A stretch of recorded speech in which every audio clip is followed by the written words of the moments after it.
Good afternoon, fellow Guyanese here in Guyana, as well as those persons in the diaspora. This afternoon, I'll be chatting with some friends, Jakey and Alfonso, on a particular issue that has been raising its ugly head recently, and that has to do with race relations within Guyana. So we will be chatting this afternoon among friends about this particular issue. We will discuss whether it is for real or if it's just a figment of somebody's imagination. So let me talk to my friends and let's share some information with you and some facts and figures about if this matter is indeed something real. Jakey, let's talk about it. You've been in Guyana for quite some time working as a businessman, and you've been underground, and you're Afro-Guyanese. Tell me about your experience in terms of race and racism. Right, Marcy, thanks for having me. Just like everyone would know, I'm a former cricketer, and I've played cricket for over 2 decades. So I'm saying this to say that while I was playing cricket, there was no discussion about race. We played for Guyana, we stuck together, and when we went out on that field, it was for Guyana and for the Guyanese people. I want persons to understand that we cannot continue to listen to this race talk. It is important for persons to know where that talk came from and don't follow on it. You look at what the government continues to do, may it be in the housing sector, may it be in the education sector. When you look at it because we care grant, I'm just going to use one simple example. We look at it because we care grant. It's for all Guyanese. It's no particular race. You look at housing distribution. It's for all Guyanese. So this narrative that, persons that live abroad try to portray, we need to stamp it out. We need to stamp it out now and understand that this government, and I say this also to say that, I was welcomed with open arms, and I appreciate that. And I am someone who want to, when I'm affiliating with something or somebody, it must be, credible people who understands hard work. And I'm happy to say that I'm a sitting councillor and I understand what it means when we use that term, hard work. I'm happy to know that because I was offered the opportunity to return back to Guyana to serve. I didn't come with cap in hand begging for a job. I felt privileged to be offered to come and serve my country. And for me, I was embraced by this government to serve, and that's exactly what I'm doing. So for me, I have not seen the race card played against me or played against anybody that I know close to me. So I don't know what they're talking about really when it comes to race and all these things, because I am working for the government, and I think I'm working in a pretty good position, and I'm compensated adequately. So for me, I don't see the race card at all. False narrative. It's entirely false. Sorry, I mean it's an entirely false narrative. The idea, and just think about what it means. The idea that as people of Africa of African descent, people of Afro-Guyanese descent, that just the idea that our allegiance is by virtue of the color of our skin is due to a particular political party or political person. To me, is absurd. I don't owe you my allegiance just because my skin is a certain color. That's ridiculous. No, my allegiance is to values. My allegiance is to ideas. And as far as I can see, the reason that I am a big supporter of this government, of this administration, is because I've seen their values, I've seen their ideas, and they align entirely with mine. Anybody can tell you that I wasn't always a fan of the party. In fact, I voted for APNU in 2015. But seeing their ideas, seeing their values being applied in their policies here, has just made me really, really, really happy that I get to be involved and I get to contribute towards the development of Guyana as a sitting councillor. Right, and I think back to nomination day when we announced our nomination as candidates for local government. I remember on Wilford Avenue they had these APNU operatives. They were taking photos of us. Expose them, expose them, expose the soup drinkers, expose the house slaves, as if it's something that we were keeping quiet. We were out wearing the red shirts because we were quite proud to represent. It's not a point of shame. I'm happy, and the idea that my vote is due to you just because of what I look like and that I should think a certain way, it's crazy to me. But you know what, Alfonso, what we need to let people know and understand is that we have our own ability to decide what we want. And if we're gonna speak to democracy, it should not be who you support. This is my right as a Guyanese. And I should not be seen, in any way, or even be called a soup drinker. And just like you said, or an house slave. I really don't like to use those terms, right? But I mentioned in one, you head back to the local government campaign, and I stood up on that podium and said that, listen, if you're going to call me a soup drinker, I will say that soup tastes so good because I'm seeing it in policies for all Guyanese, not any particular race. I'm seeing it in the works that His Excellency does, and generally the government. You look at the ministers, you see Guyana, right, in its abundance. So we need to stamp out this racist talk. And I really, really feel that the young people of today is really understanding and seeing, and they're judging for themselves in terms of what is right.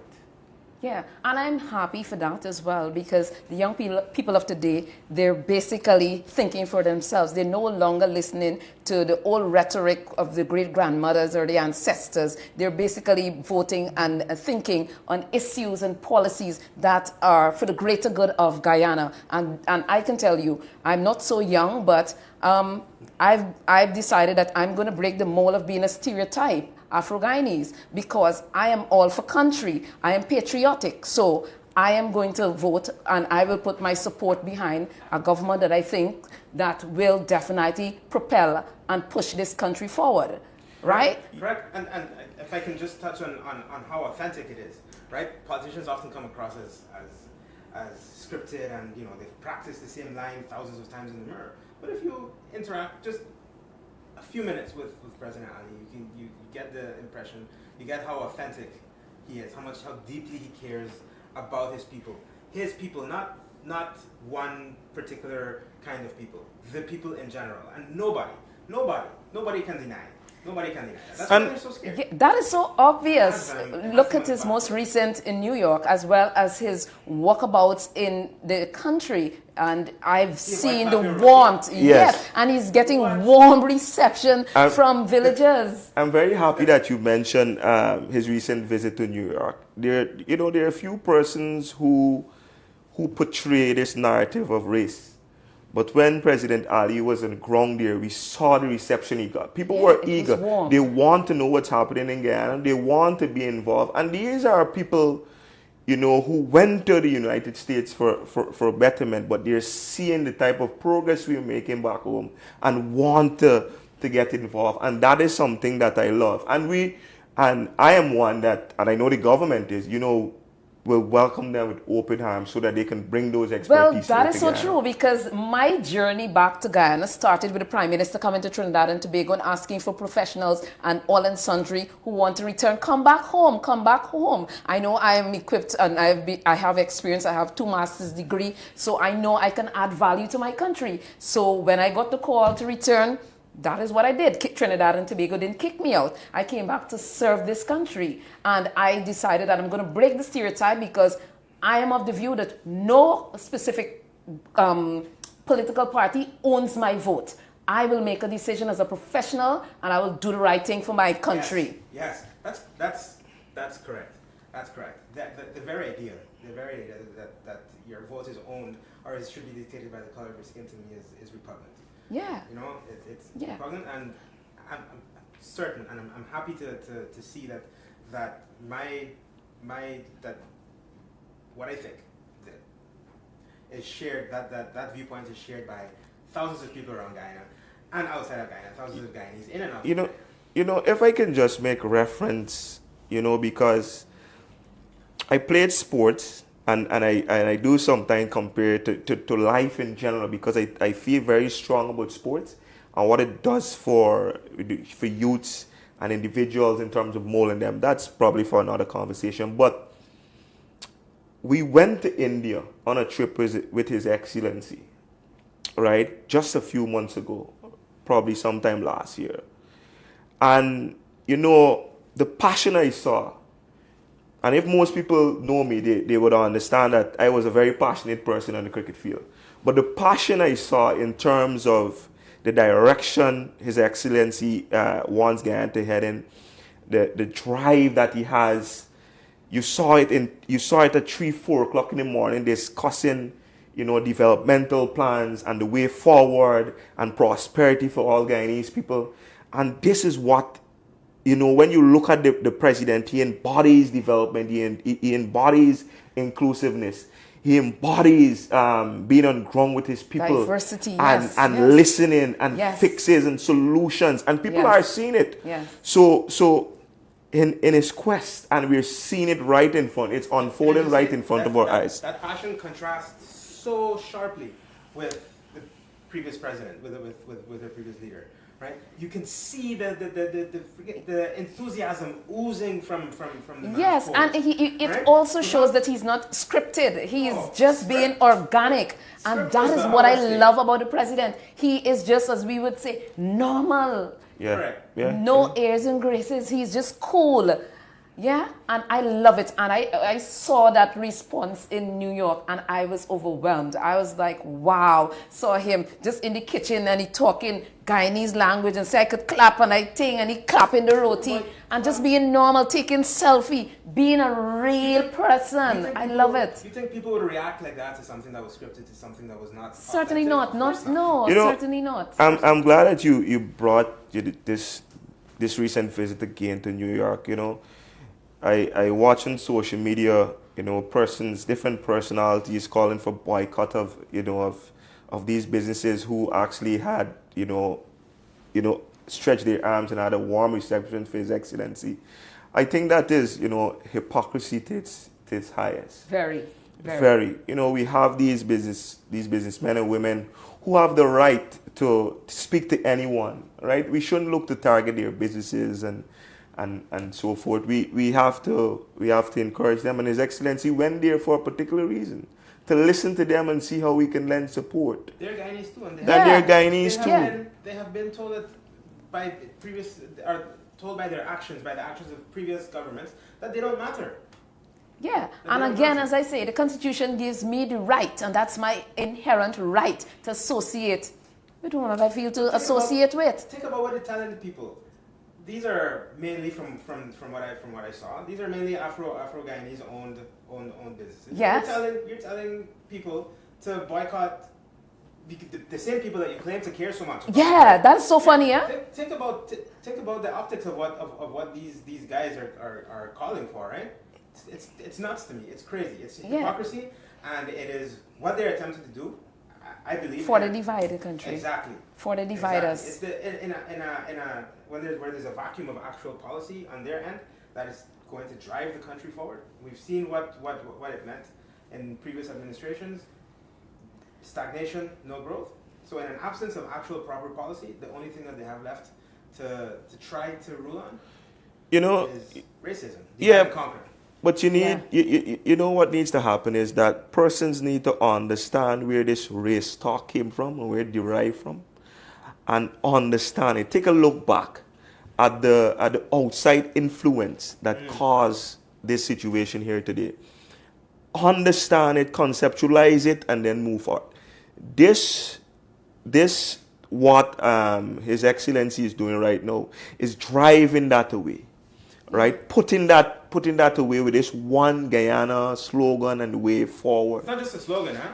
Yeah, it's action. a mandate. It's action. Yes, and he's actually executing it very well, the One Guyana. And I'm happy that you brought up the One Guyana.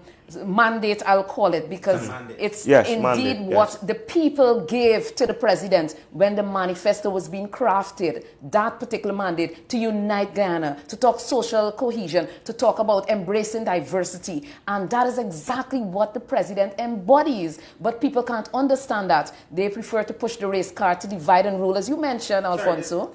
Well, you said people can't understand that. I know that the majority of Guyanese understand it. Yeah. There's a certain section of power-hungry Guyanese, power-hungry people, right, who want to see us divided. And the reason they want to see us divided is because that's the only way that they can rule us once again. And we know what that's like. Guyana has a history of rule like that. And But you would understand and know that, that narrative, it's being buried, right? This race narrative, and you can see it. You look at the current status quo in terms of persons, different races in Guyana. You would understand East Indian race in terms of the amount of persons here. You'd understand the African race. You'd understand all races, and you would get to understand, if you want to win an election, it's a collective effort in terms of having those votes collectively, so that you can win. So, and then you look at the local government election, and you saw what happened. Inroads inroads all over Guyana, right? So that narrative is slowly being wiped away, or I can say it robustly being wiped away with action. Action. Yeah. You brought up the local government elections. There's a video that I have saved on my phone. It's a video. It's an interview with the leader of the opposition, with Arvin Norton, and he's trying to pacify his party comrades, telling them, don't worry guys, what the government is doing is they are using the money at their disposal to appear as if they have black support. I take serious offense to that. Serious offense to that. Serious offense to that. I take serious offense to that. Yes. Because the implication there is that Afro-Guyanese Serious And offense low to lives, that. and we're for sale. that were for sale. This For real? was That's my for real. For real? For real. Like Yes. Everybody that voted for the PPP and the local government elections, their implication, what he said there is that all of you guys that did that, you were all for sale. None of and you guys are traitors, and therefore you're house slaves, and we don't. I take serious offense to certainly that. take serious Listen, offense like to I that mentioned as to you well. before, I played cricket for this country, and I'm also a businessman. I saw a need to help my constituency, and I also saw a need to help Guyanese people. And I honestly think that I have the ability to lend support and also to speak on behalf of them. And we all already seen it come to fruition. We're looking at works currently being done right across Georgetown robustly in terms of roads, in terms of drainage, in terms of redirecting the garbage site. I can go on and on about words. You're speaking specifically to policies and actions, right? We have to understand that they have nothing of the sort to speak on. The only thing that's left is race, right? That's the only thing that's left. What you're saying there is specific things that have been done by the government, right? By the Yeah. Let's talk about the race issue, whether it's for real or if it's a figment of somebody's imagination. Because from my understanding is that even if you were suffering at the hands of some racists, there are procedures and processes to follow. There's the ERC. You can take your matter there. The last time I checked, there are not many, if at all any, matter before the ERC in terms of wanton racism. So tell me, where the evidence coming from? I would love to know. You all help me here, please. Tell me. Evidence? Man, whatever evidence or whatever thing they're using is as mystic as the SOPs that we have. Right? We're still waiting to see those SOPs. We're still waiting to see whatever it is that they have. You know what? But you know what I think it is? I think that racism in Guyana, while it was what we all know the history, while once upon a time it was something that really plagued us, I think it's in life support, right? It's Great way to describe it. And we need to kill it. We need to describe slay it. it. Keeping it alive are the same. We need to numbers and annihilate substances it. that We we've seen. definitely need to Correct. annihilate it. And it's being spearheaded by persons that don't live in Guyana. Yeah. Bro. And you raise a point that is troubling for me as an individual and as an Afro-Guyanese, a budding business woman. For you, because I welcome the president warmly into my business place, you're calling on people to boycott me, basically to affect my livelihood and the people that I support. How y'all feel about that as a businessman? If that happens to you, how would you feel? Listen, I like I mentioned, that is hypocrisy at its highest level. How can you then say that you're for these people and you want them to develop and earn monies and progress, and then you're calling for a boycott? You see, persons need to understand what are these persons' motive. Yeah, we have to wonder. We have to understand that, and unless we understand that, we'll actually keep listening to them. We need to shut them out. Understand where this country is going, where it's heading. It's unfolding right in front of our eyes. The development and the transformation. We cannot hide it. It's right there in front of you. So, like my good friend Mr. Alfonso said, you know, it's on life support. You gotta pull the plug. Yeah. Gotta pull the plug. We gotta pull the plug. But I want you to tell me, what is your understanding? Because recently I posted the video of the president being warmly accepted in New York. And someone wrote on my page about the BS. It's One Guyana is BS. What is your understanding when you see the actions of the president or witness the actions of the president and the One Guyana mandate? How you feel about that? You think it's a farce? You think he bluffing? You think he trying a thing? It's no bluff, and we can clearly see it. Every single community right across the country, you can expect to see the president. You can be sleeping or president, because he embodies it. He goes out there and he's with all the Guyanese, and he does it with passion, and you see it. And that is the type of leader this country needs. So let's don't worry about this race talk and all of these kumbaya. This is a president with a vision. This is a president that will continue to make sure that he brings this country together for the betterment of all of us. Bro, and that is what we need to... He doesn't just have a vision, sorry. But he goes out there. You've seen him. Sometimes I get notifications. I'm half asleep and I get a notification on my Facebook app. President Ali is live now. Friend is out there at 4 a.m. in the morning talking to the vendors at the fish vendors at Meadowbank, or he's in Sophia or All Boys Town or you know, wherever.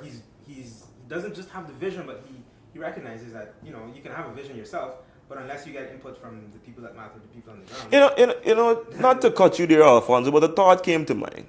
Because I don't like to speak to myself a lot, but it's a thought. So I've been a captain for cricket teams for quite a long time, from under 15 straight up to under 19. One thing I learned is that you need to lead from the front and lead by example. So I'm saying this to say, not just, you see the work not just from President Ali, but all the ministers, because he leads from the front. And if you have someone like that who leads that charge, it is easy for the other ministers and everybody else to follow. Yeah.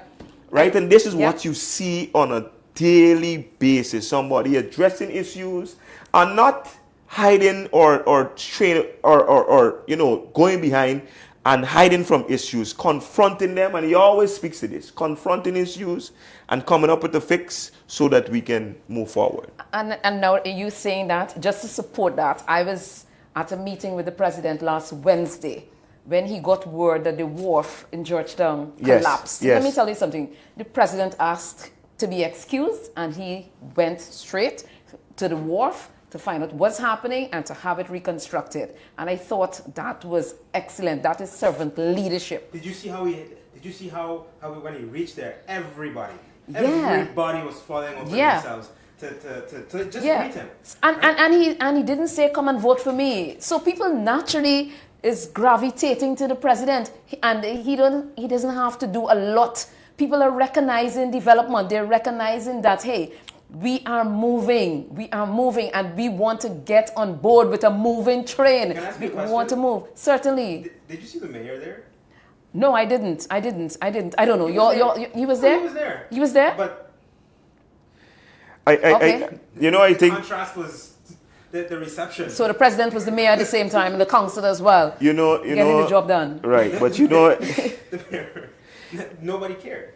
All right, Yeah. if we're gonna head down that road in terms of speaking to council, it's gonna take us quite a long time in terms of what is currently happening there, and we see what's happening there. You know, the government has rolled out a number of policies, a number of plans that is directed to the development of Guyanese. I mentioned because we care cash grant. We had 8,000 grants delivered to fisher folks. When I say these, the threshold was raised. We look at the assistance in the housing sector for persons building on a specific price. And I can go on and on and on and on about the policies that are set. I just want to mention one more. Just before you go, I want to finish because I'm very passionate about this. I want people to understand that this government knows that we are one people, right? That we are one nation with one destiny. And this is what they will continue to drive. And this is what will lead us to prosperity. Understand that if a government is running a country, it has to do what's in the best interests of the country. Yes, for the greater good. Yes. And it's for sustainability. Yes. And that is what persons need to understand. Yes. Sustainability. Yes, Council. No, you said exactly what I was going to say. No, I feel. Yeah. But there's one particular policy that I'm really excited about. So I have an economics background, so I'm a big fan of the framework that the government has used. Without getting too technical, but there's one thing that President Ali has recognized, that historically access to finance for people in lower economic strata was historically difficult, right? So in this year's budget, for example, they've made provision for small business. If you're borrowing under $5 million, I think small business loans like that, you get preferential interest rates, which goes to say, I mean, that is how people. That speaks directly to class mobility and upward mobility in social strata, right? That's how you generate wealth, is by policies that speak to actual problems, not just you have a Ministry of Social Cohesion and you try to legislate to legislate away those issues. It doesn't work like that, right? You have to put into place actual policies that speak to that thing, and to wealth creation.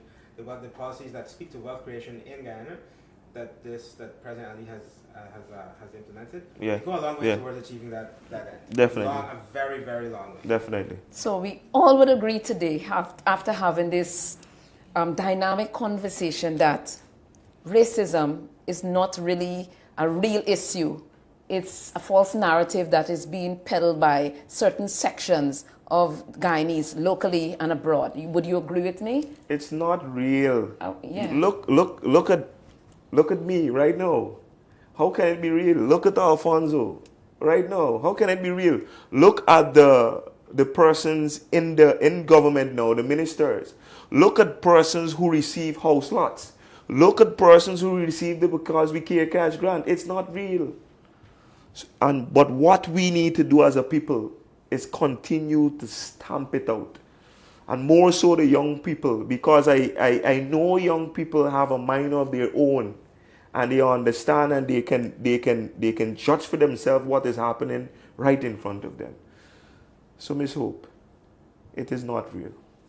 Yes. It's not real. That's your vote. It's a life support. It's a life support. So it's a dying false narrative. It's a dying false narrative that needs to be kept alive so that certain people can achieve power. That's it. Yeah. So my fellow Guyanese, I just want to tell you, it's a false narrative. And if for some reason you think that you're being discriminated against, there's the ERC, the Ethnic Relations Commission. Check them out and see and explore your options of having those issues resolved. Thank you very much for watching us. We'll be keeping you updated on many, many issues on what the government is doing and its manifesto promise, as well as what they've delivered. So stay tuned and we will continue to chat as friends. Good afternoon.